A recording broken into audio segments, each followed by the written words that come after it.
So I guess you can say I had my summer surgery. You have a surgery when you get your appendix out. You got a Hair transplant. Yep, sure did. Violence. It's been about 4 months since I got my hair transplant, and I'm here to talk about my experience unsponsored. I feel like many of the videos out there are either sponsored or are made by these big creators who are offered this service free of charge in an exchange of a video, which obviously isn't a bad thing, but when you accept these free products or services, you are morally obligated to give them a positive review instead of a constructive one, which is where my problem is.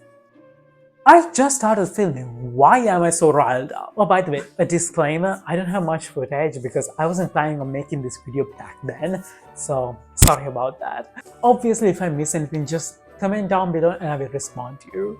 So for a bit of background, everyone in my dad's side suffers from early baldness. And I started losing my hair when I was around 17 years old. I mean, it wasn't bad at all in the beginning, but little by little, I could feel the bald spots emerging. And as the years went on, it got worse. Honestly, it was more annoying when people would just like come up to me and be like, "Oh, are you balding?" Like, dude, I have a mirror at home. Like, I know if I'm balding or not. And I was. So when I was around 20 years old, I finally went to a dermatologist and they put me on minoxidil. If you're not familiar with minoxidil, it's basically a medication that is given to you to stop hair loss. But the problem with minoxidil is that it can't really help you if your hair is already somewhat gone. So in my case, I wasn't really seeing much progress. Other than minoxidil, I also tried using these hair fibers to cover up the bald spots. It helped, but it's also so messy, it gets everywhere. So I stopped using it. I also considered wearing a wig.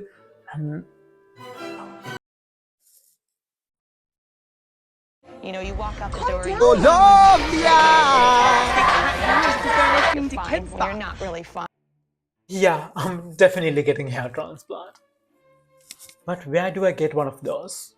Like everyone, my first choice was Turkey. I talked with a bunch of clinics to get a rough idea of the operation, and almost everyone told me that they offer their services in a package form. So in these packages, they include the operation, obviously, a 5-star hotel stay, a personal driver, and an aftercare kit, with a hefty price of 3,000 euros to 6,000 euros. So not bad, I would say, to be honest, for an operation, but I had a problem, a qualm if you will. These clinics do the operation on part of the scalp at a time, which isn't really ideal for me. So if you want to get the rest of the scalp done, you had to come back a year later to get it done again. I mean, they told me this is because they can only extract so many hair follicles at a time, which makes sense, but I also do think they only say this so that they can charge you extra 6,000 euros a year later. It's like a Netflix subscription, but for your hair. Anyways, I ended up not going to Turkey because my parents were not that thrilled about me going to an unknown country to get a surgery this big.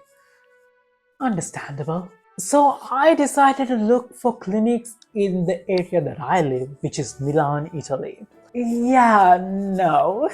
So we went to this clinic and they charged us 250 euros just for a consultation.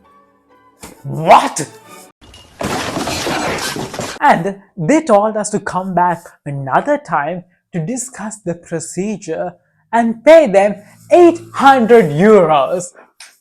Hello? We just ran out of that place and never looked back. Honestly, my mom was willing to pay, just that she wasn't also like 100% on it, only because the surgeon was also bald, which could be a style choice, but not a very good marketing choice, my guy.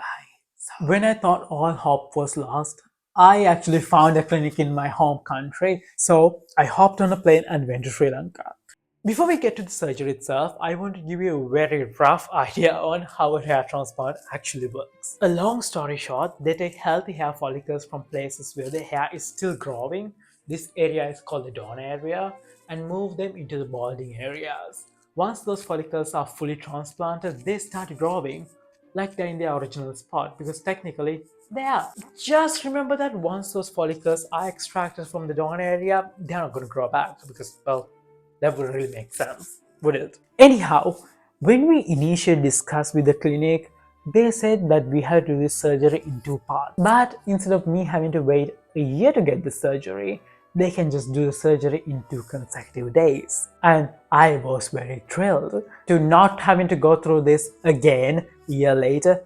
Oh, honey, yes, let's do it. So basically their plan was on day 1 they would extract hair follicles from the left side of my scalp and then implant on the half of my scalp, and the next day they would do the same thing but with the right side of my scalp. Great. I am actually not sure why, but for some reason the concept of me having to actually shave my head to do this surgery had not clicked at all. So when the nurse came with a shaver and just bust my hair off, I was shook. I was just on the verge of tears, and the nurse goes, "First time, huh?" It's a weird feeling, like I do this surgery so that I'm not gonna be bald, but to be not bald, I have to be bald in the first place.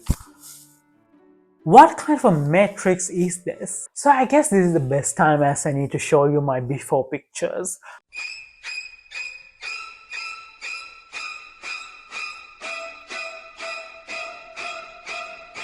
Yeah, they're not the most flattering, but you get the idea.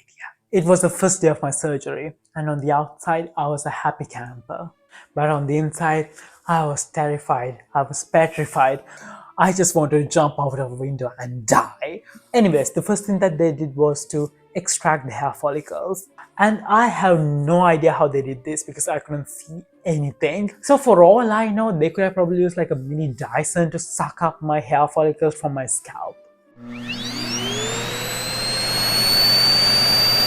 I was also lying on this massaging table in the most uncomfortable way possible because they wanted me to lie flat on my face, but I couldn't keep my face flat. I had to keep it tilted. So for like 2 hours, I had to stay like this because I couldn't lay my lips normally because my teeth would just like sink into them. Yeah, no, I would not recommend that part. Oh, by the way, they numbed my scalp, so I didn't really feel any pain at all. So I was good in that department at least. So then thankfully I got a 10-minute break before they started my 5-hour surgery. But thank the Lord, Luigi Mangione, I was facing upward this time, so I did not have the problem again. So I'm good until the next day at least. After the surgery number 1 was done, this is what my scalp looked like. And I had to go back the next day to the clinic to get the exact same thing done, but for the rest of my scalp. And this is what the donor area looked like after the entire surgery. So in total, it was definitely like an over 14-hour surgery.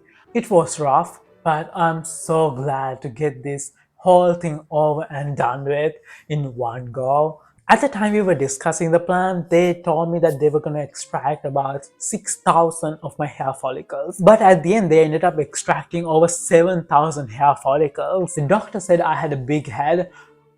I thought it was a metaphorical thing. I didn't know it was a literal problem too, but okay. So at the end, for the whole surgery, we ended up paying a little less than 1 million Sri Lankan rupees, which is about a little less than 3,000 euros. So definitely not bad at all. Before I end this, I also want to talk about a bit of aftercare. The first 3 days after the surgery is like the most important because your scalp is so sensitive. You also have to make sure to sleep face up, which is very annoying. And obviously, you can't get your hair wet with water. After the 3rd day, I was allowed to wash my hair and they told me use baby shampoo because, well, the solution is not very strong, so it's not going to damage your scalp basically.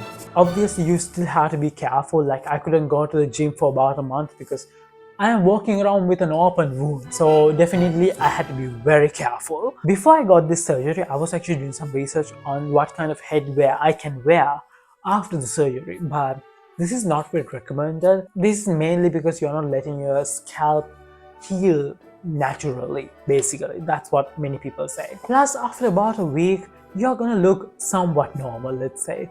you just have to let those blood clots just like break away when you shower, and you're good. I don't even know if it is necessary to do it like a before and after, because you can clearly see the after. But anyways, here's a progression of my hair growth. There's still a long way to go. Typically, best results can be seen after about 9 months. So, and this is what the dawn area looked like. I was very scared that the scarring would still be there after a while, but no, it's not. And overall, I'm very happy I did this, because this was definitely one of my biggest insecurities. So that is it for this video. Let me know if you liked it, and obviously do your own research and consult a doctor if you're thinking about getting this surgery. Oh, by the way, this is not a hair channel. Like, I'm just getting started. I hope to come back next week with a better video, a fun one, hopefully. So, yeah, stay on the lookout for that, please. So, I'll see you next week. Bye.